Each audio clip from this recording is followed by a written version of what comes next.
আসসালামু আলাইকুম।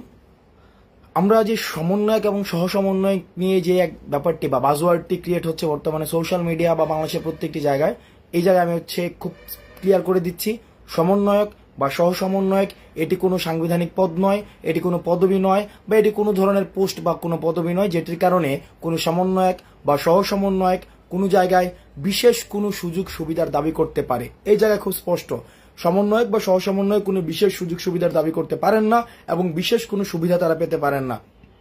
2 নম্বর বিষয় হচ্ছে এই যে সমন্বয়ক বিষয়টি, এটি হচ্ছে আমরা যেটাকে স্বেচ্ছাসেবক বলি, এই স্বেচ্ছাসেবকের মতোই, অর্থাৎ আমাদের আন্দোলনটি যখন পুনর্গঠন হয়, আন্দোলনটি যখন আমরা বিভিন্ন পর্যায়ের বিভিন্ন কর্মসূচির মধ্য দিয়ে আজকের এই পর্যায়ে নিয়ে আসি, সেই জায়গায় সমন্বয়করা শুধুমাত্র স্বেচ্ছাসেবকের ভূমিকা পালন করেছে।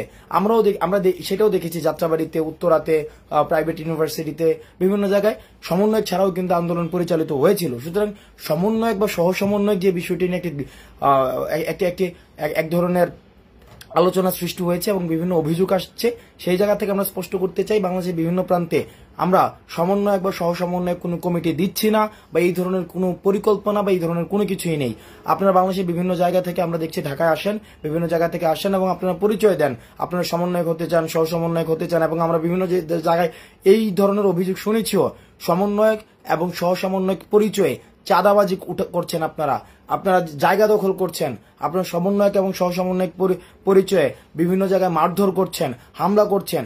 এই বিষয়গুলোকে আমরা স্পষ্টভাবে আমরা বলে দিচ্ছি, আপনাদেরকে আমরা আইনের আওতায় নিয়ে আসবো এবং বিচার নিশ্চিত করব।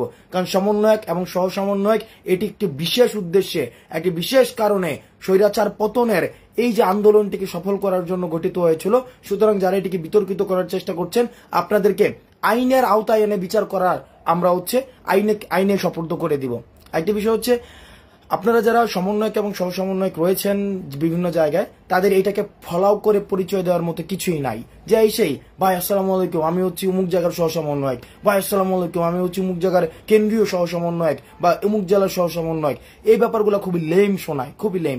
এগুলো হচ্ছে ওই যে ছাত্রলীগকালীন সহসভাপতির যে ধারণাটি ছিল, এই সহসভাপতির ধারণার মতোই শোনায়। সুতরাং সমন্বয়ক সহ সমন্বয়ক এই জায়গাটিতে স্পষ্ট করে দিচ্ছি, কোনো ধরনের বিভ্রান্তি যেন না থাকে, এবং নতুন করে এবং এই যে বিভিন্ন জায়গায় কমিটি দেওয়া হচ্ছে সমন্বয়ক এবং সহ সমন্বয়ক নামের, এই কমিটির সাথে আমাদের কোনো ধরনের সম্পৃক্ততা নেই, এটি খুবই গুরুত্বপূর্ণ। 2 নম্বর বিষয় হচ্ছে যে সমন্বয়ক এবং সহ সমন্বয়ক নিয়ে বিভিন্ন জায়গায় চাঁদাবাজির অভিযোগ আসে, বিভিন্ন জায়গায় আর্থিক সাহায্যের নেওয়ার বিষয় থাকে, এবং আমরা দেখেছি সংবর্ধনা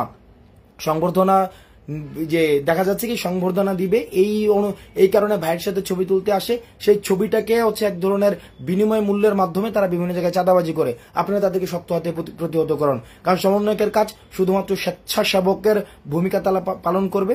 যেই জায়গায় হচ্ছে আমরা দেখেছি ট্রাফিক শৃঙ্খলা নিয়ন্ত্রণ করা, এবং আমরা যারা কর্মসূচি ঘোষণা দিই সেই কর্মসূচিগুলোকে বাস্তবায়ন করা, এবং দেখা যাচ্ছে কি যেখানে বিভিন্ন ধরনের মানুষ রয়েছে, বিভিন্ন আহত যারা হয়েছে, তাদের চিকিৎসাটা যেন তারা ঠিকভাবে পায়, সেই জায়গাগুলো নিশ্চিত করা।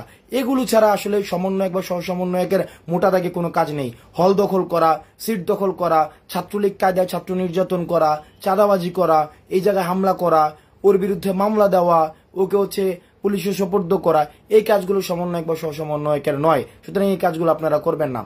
এবং চূড়ান্ত যে বিষয়টি, সর্বশেষ বিষয়টি, সেটি হচ্ছে যে বৈষম্য বিরোধী ছাত্র আন্দোলনের সাথে এই পর্যন্ত কেউ কোনো ধরনের আর্থিক লেনদেন করবেন না। আজকের এই আন্দোলনের এই পর্যন্ত, এই যে আমরা আন্দোলনটি শুরু হয়েছিল 5ই জুন, আজকে পর্যন্ত, অগাস্টের আজকে 2 মাসের অধিক আমরা কারোর সাথে কোনো ধরনের আর্থিক লেনদেন করিনি। এবং আমাদের দেখা গিয়েছে কি আইন শৃঙ্খলা রক্ষাকারী বাহিনী আমাদেরকে বিভিন্ন সময় বলেছে যে আমাদেরকে মামলা দিয়ে বা বিভিন্ন কারণে আমাদেরকে অপদস্থ করা যেত, শুধুমাত্র একটি কারণেই পারেনি, কারণ আমাদের আর্থিক কোনো সংশ্লিষ্টতা ছিল না। বৈষম্য বিরোধী ছাত্র আন্দোলনের কোনো সমন্বয়ক কখনোই কারো কাছে আর্থিক সাহায্যের জন্য যায়নি, এবং আপনারও আর্থিক সাহায্যের জন্য আমাদের কোনো প্রয়োজন নেই। বরং আপনার নিকটবর্তী কোনো মানুষ যদি আহত থাকে, নিকটবর্তী কোনো মানুষ যদি যদি শহীদ হয়ে থাকে, ওই শহীদ পরিবারটির পাশে দাঁড়ান, এবং কেউ যদি আহত হয়ে থাকে তার সুচিকিৎসা নিশ্চিত করুন সরকারের পাশাপাশি। কিন্তু আপনারা সমন্বয়ক বা সহ সমন্বয়ক কারোর সাথে কোনো ধরনের আর্থিক লেনদেন বা এই কাজগুলো আপনারা করবেন না। বাংলাদেশের বিভিন্ন প্রান্তে যারা দেখছেন যে সমন্বয়ক বা সহ সমন্বয়ক পরিচয়ে কোনো ধরনের বিশেষ সুযোগ সুবিধা দাবি করে বসেছে, আপনারা তাদেরকে প্রতিহত করুন, প্রয়োজনে তাদেরকে গণধোলাই দিবেন। আমি বারবার করে বলছি, প্রয়োজনে তাদেরকে গণধোলাই দিবেন, কারণ সমন্বয়ক বা সহসমন্বয়ক কোনো ধরনের বিশেষ সুযোগ সুবিধা সে দাবি করতে পারে না। এবং আরেকটি বিষয় আমরা দেখছি যে সমন্বয়ক বা সহসমন্বয়ক পরিচয় বিভিন্ন জায়গায় সংবর্ধনা নিচ্ছে। এই বিষয়গুলোকে আমরা কিন্তু খুব ইতিবাচকভাবে দেখছি। ব্যাপারটি এমন না, কারণ আমাদের আন্দোলন এখনো পর্যন্ত শেষ হয়ে যায়নি। আর এটি ব্যাপারটি এমন না যে আমরা এই যে এটি চূড়ান্ত কোনো বিজয় হয়েছে। আমরা আন্দোলনের মধ্যে রয়েছি, আন্দোলনের মধ্যে যেহেতু রয়েছি, যতদিন না পর্যন্ত শেখ হাসিনার ফেসিজমের একদম শেষ বিষদাঁতটি পর্যন্ত উপরে ফেলতে পারবো, ততদিন পর্যন্ত আমাদের আন্দোলন চলবে। সুতরাং সমন্বয়ক বা সহসমন্বয়ক পরিচয়ে কোনো ধরনের চাঁদাবাজি এবং এটি কোনো পরিচয় না, এটিকে আলাদাভাবে বিশেষভাবে দিয়ে কোনো জায়গায় থেকে বিশেষ সুযোগ সুবিধা নেয়ার মতো কোনো বিষয় না। সুতরাং আপনারা আপনাদের জায়গা থেকে আমাদের এই যে ফেসিবাদকে প্রাথমিকভাবে উৎখাত করেছি, এটিকে অব্যাহত রাখার জন্য আমাদের যে কর্মসূচিটি চলছে বর্তমানে, যে রেজিস্ট্যান্স উইকের কর্মসূচির সাথে সাথে আপনারা সংহতি জানিয়ে আপনারা রাস্তায় থাকুন। ভালো থাকুন। সালামু আলাইকুম। আমাদের চ্যানেলের সাথেই থাকুন। Reaction podcast like, comment, share করে সাবস্ক্রাইব করে রাখুন আর প্লে বাটনটি চালু করে রাখুন নিত্য নতুন ভিডিও পেতে। ধন্যবাদ।